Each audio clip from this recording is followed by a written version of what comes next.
Don't get cocky, you old hag. With those words, my son-in-law, Michael, shoved me aside. Ouch! The moment I fell to the floor, pain shot through my leg. As I lay there unable to stand, Michael looked down at me. What are you thinking, acting all high and mighty, when you can hardly even walk? Do you realize who's providing you with this comfortable life in such a big house? You're penniless and useless since your husband passed away. And now you have the audacity to intrude into my family's life. Remember, you are staying in our house now. Know your place. Do not defy me, or I will send you off to a care facility right away. Leaving those words behind, my son-in-law Michael returned to his room. Have I ruined my daughter's family? I would have been better off alone. I should not have come here. My name is Nancy. I lost my husband 2 years ago and have been living alone in this house filled with memories of him. I've always had a bad leg and depended on my husband's help for my day-to-day activities. Whenever I had pain or numbness in my leg, my husband was always there to support me. I admired my kind and considerate husband. However, an unexpected accident took his life, leaving me all alone.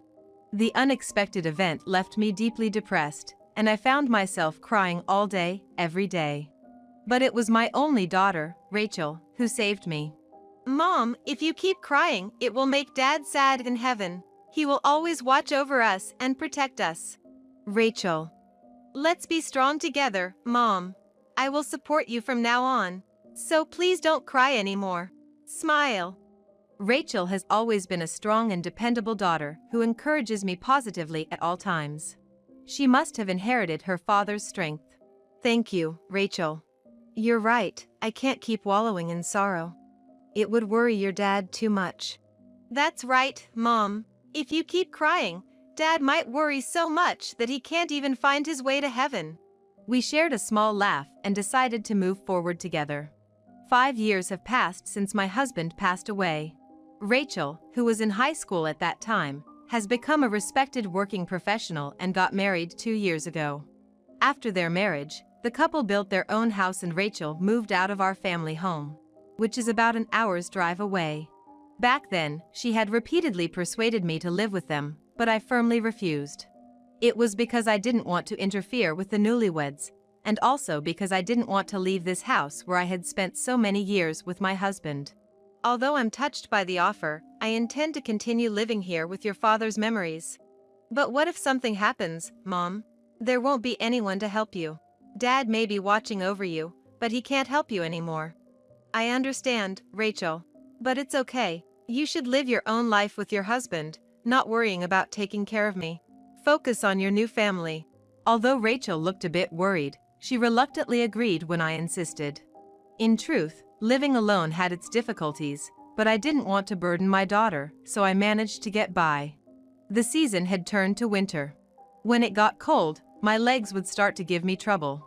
The cold exacerbates the pain and numbness, so I tried to keep as warm as possible. But compared to the warmer seasons, it was much harder to go about my daily life. The winter was particularly harsh that year, so I decided to ask the hospital to increase my medication. Of course, I didn't say a word about this to my daughter and her husband. I didn't want to cause them unnecessary worry or be a burden to them. But my condition was deteriorating. There were times when even standing was difficult, let alone walking. I managed to cope with the pain and go on with my life, but eventually, my daughter Rachel noticed something was wrong. It happened on Christmas Eve when Rachel came to bring me presents. The doorbell rang, and as I tried to get up to welcome her, I couldn't stand. Rachel must have been worried when I didn't answer the door after several rings, so she unlocked the door and walked in. Mom, are you okay? Sorry, I'm just not feeling too well today. I tried to put on a brave face and smile, but Rachel saw through me. Mom, you don't have to push yourself. Please, come stay with us. I can't bear to see you suffer like this. It's okay. I just couldn't move for a moment, but I'll be fine once I take my medicine. No matter how stubborn I was, Rachel insisted. I knew something was wrong the moment I walked in. You, who always keeps everything neat and tidy, have left things lying around, which is unlike you. You're so unwell that even tidying up must be a struggle, right? Also, your medication has increased. It's on the table, but there's a lot more than last time. Rachel was right about everything, and I was left speechless. Please, even if it's only until you're feeling better, come stay with us. When you're back on your feet, you can return to this house. Dad would want the same. With that, Rachel embraced me. I hadn't realized how strong my daughter had become. Rachel was no longer the child I thought her to be. She had become a responsible adult. Rachel, I'm sorry. I'm truly sorry. We're family. Even though I've moved out after getting married, you and Dad are still my precious family. Her warm words touched my heart. I nearly cried, but I held back my tears and smiled, saying thank you. I agreed to live with them for a while. I packed up some of my things and Rachel drove me to her and her husband's house. Their house was newly built and very beautiful since it was still quite new. The design of the house, with fewer stairs and steps, made me feel as if it was built with my comfort in mind. Mom, this is your room. Rachel led me to a corner room on the first floor. The room was filled with warm sunlight, and there was a photo of my husband, me, and Rachel. I'm sure this room was prepared by Rachel for me. The kitchen is this side, and the bathroom is over there. If you need anything, just let me know. Thank you, Rachel. Where's Michael? Since we arrived, Rachel had been showing me around, but her husband Michael was nowhere to be seen. He should be in his room. Don't worry about it, Mom. But I should say hello. After all, I'm going to be a burden on him. Rachel's face clouded over a bit. The truth is, Michael has hardly been leaving his room. I haven't seen him for quite some time now. But he knows about you moving in, so don't worry. What do you mean he doesn't come out of his room? Cutting off my question, Rachel exclaimed, I'm going to make dinner. It's Christmas Eve today, so I'm going to give it my all, and off she went to the kitchen. This was the first time she had ever said something like that. After all, I hadn't met her husband, Michael, since the day they came to tell me about their marriage. There was no formal meeting with Michael's family, and no wedding ceremony. According to Rachel, Michael's parents are too busy for a formal meeting. We decided together that we didn't need a wedding. As for me, I would have liked to meet his parents if possible, and even a modest wedding ceremony would have been nice. But whenever I brought it up, she would brush me off, saying, maybe when things settle down. So I had stopped bringing up the topic. That night, Rachel served up a homemade meal. Roast chicken, salads, pizzas, and other extravagant dishes that I wouldn't normally make myself filled the table. Michael was not there, as expected, but I did not mention it and took a seat. This looks delicious. When did you become such a good cook? I've been studying a lot. Just taste it. She deftly served the dishes onto my plate, and I took a bite of salad with Rachel's homemade dressing. It's delicious. Really? I'm so glad. Eat up. She seemed so pleased that she kept piling food on my plate. We ate our fill and talked late into the night. It had been a while since I had a meal and a chat like this with Rachel, and it was really enjoyable. Oh, it's already 10 p.m. I have work tomorrow, so I'm going to clean up quickly. You rest, Mom. We've been talking for a long time. Can I help clean up? No, it's fine, I'll finish quickly. Good night, Mom. I had been bustling around since morning and was quite tired, so I decided to take advantage of Rachel's kindness and rest in my room. I'm concerned about Michael, but it's not my place to interfere. I decided not to make any unnecessary remarks and went to sleep. Have a nice Christmas. Around 8 a.m., Rachel left for work. There was a note in the kitchen, eat this if you want, alongside a homemade meal. Had she gotten up early to prepare this? I felt both grateful and guilty. I need to get my leg in better shape so I can return home as soon as possible. I was in my room, working on exercises and rehabilitation for my leg. I heard footsteps from the direction of the stairs. The footsteps were heading towards the kitchen. It was Michael. I hurried to the kitchen. Good morning, mother-in-law. Michael, looking rather disheveled, greeted me in a relaxed tone. His hair was a mess, his beard grown out. He looked like a completely different person from when I had met him 2 years ago. Hello. As you may have heard from Rachel, I'm going to be living here for a while until my leg gets better. I know it's a lot of trouble, but I hope we can get along. Unable to hide my bewilderment, I smiled. How long is for a while? Huh? The question came out of nowhere. So, how long is a while? Rachel seems worried about you, but I'm not. I'm planning to go home as soon as possible. When Michael came to ask for Rachel's hand in marriage, he was in a neat suit, a clean-cut guy. He spoke confidently, promising, "I will definitely make your daughter happy." I didn't think he was lying, and I trusted him when I said, "Please take care of my daughter." But he was completely different from then. "That's good. That's helpful," he responded. "I'm sorry. I should have discussed it with you properly. I apologized."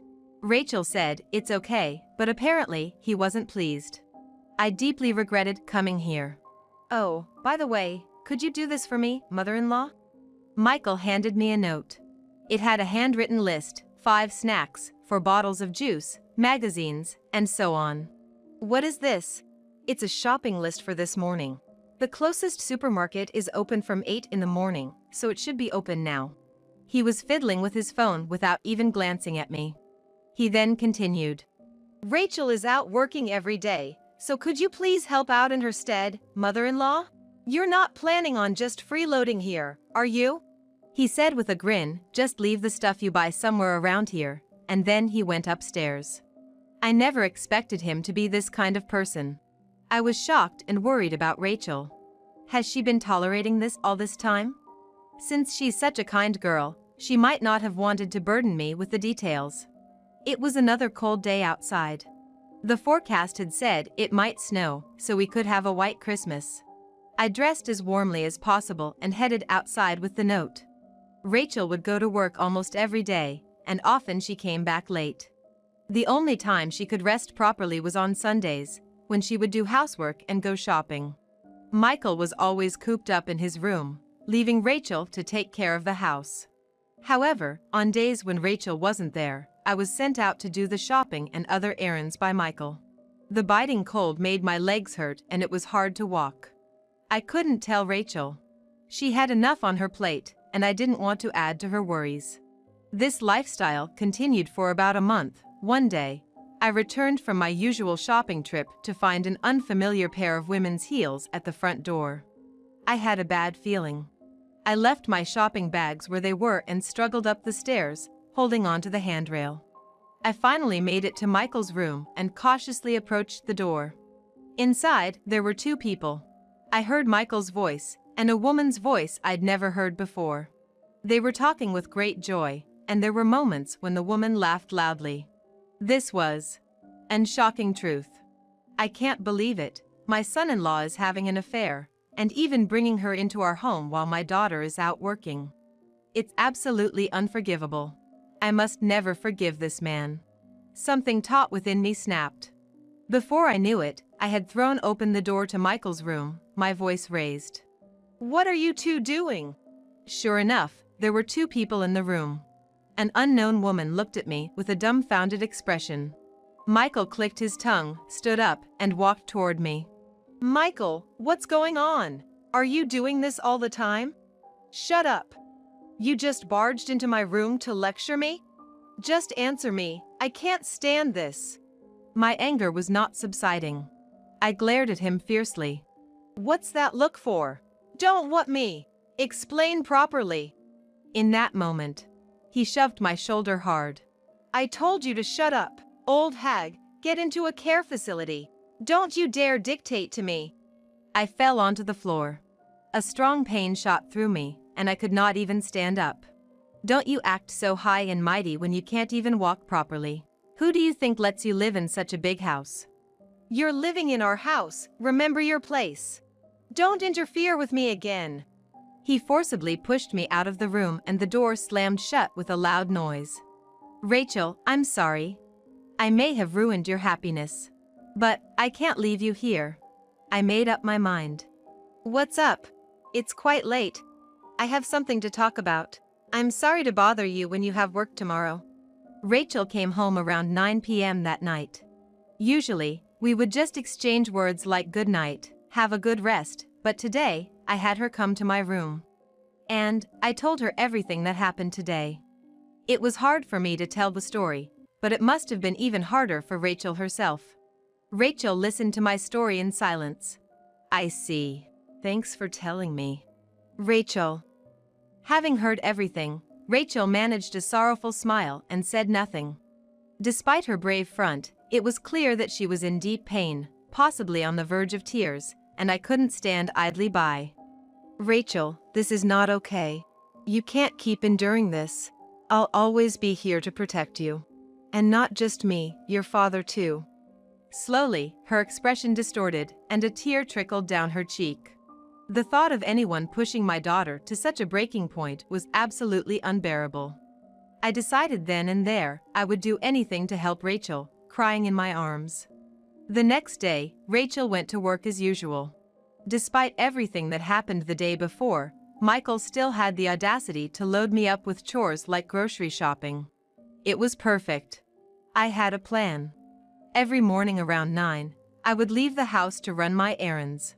Given my slow pace, I always ended up returning sometime after noon. Just like every other day, I went out at the same time, pretending to run errands.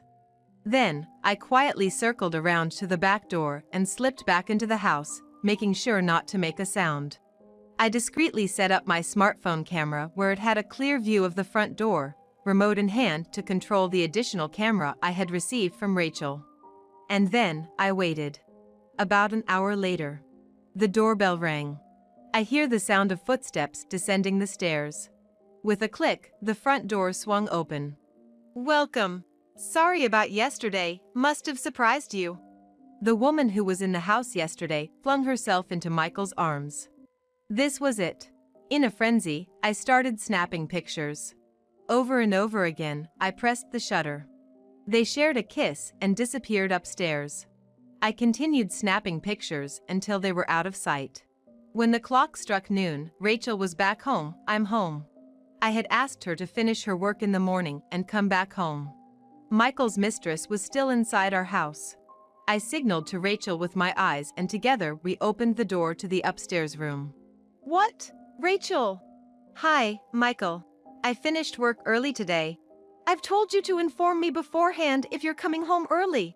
Why today of all days? The two in the room were visibly rattled by the arrival of Rachel. Michael was even more flustered than when I had appeared the day before. And he glared at me. It was you. You spilled the beans, didn't you? After intruding into our home and causing such chaos. You're just a penniless retiree, leeching off your daughter. He raised his voice and attempted to push me away. Rachel stepped in front of me. Stop it. Out of my way. Are you seriously prioritizing your mother over your own husband? Well, aren't you prioritizing your mistress over your own wife? Just get out of my way. I want your mother out of our house now. Our house. He still seemed to think the house was his. I never told you, but the owner of this house is my mom. What? This land and house, they belong to my mom. She's the one paying all the taxes and expenses. But if you knew that, your pride would be hurt, wouldn't it? Besides, I saw no need to tell you, since you're always cooped up at home without a stable job. Indeed, as Rachel pointed out, I owned all of the land in this area. My late husband had originally owned it, but I had inherited it. And as a wedding gift, I had given the house to my daughter. At the time, I thought they were still young and might struggle financially, so I arranged for all the taxes and expenses to be paid from my account. But not only do you just stay cooped up at home, you're also bringing women I don't even know here. No, Rachel, wait. Against Michael's too late attempt at an excuse, Rachel declared a divorce. She even added she already hired a lawyer. So, I'll need you to leave by tomorrow. This is an eviction notice from the homeowner. Michael was speechless, and the mistress scurried off. What are you talking about, asking me to leave by tomorrow? Hey, Rachel, let's talk. If we talk, I'm sure you'll understand. You better listen to what the homeowner is saying. Michael just crumpled right there, at a loss for words. In the end, the couple divorced. Abandoned by his mistress, disowned by his own parents, He had no one to turn to and reportedly took up live-in work somewhere.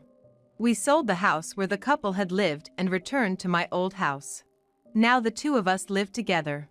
Hey Mom, do you think Dad would be mad at me? Why would your dad be mad at you?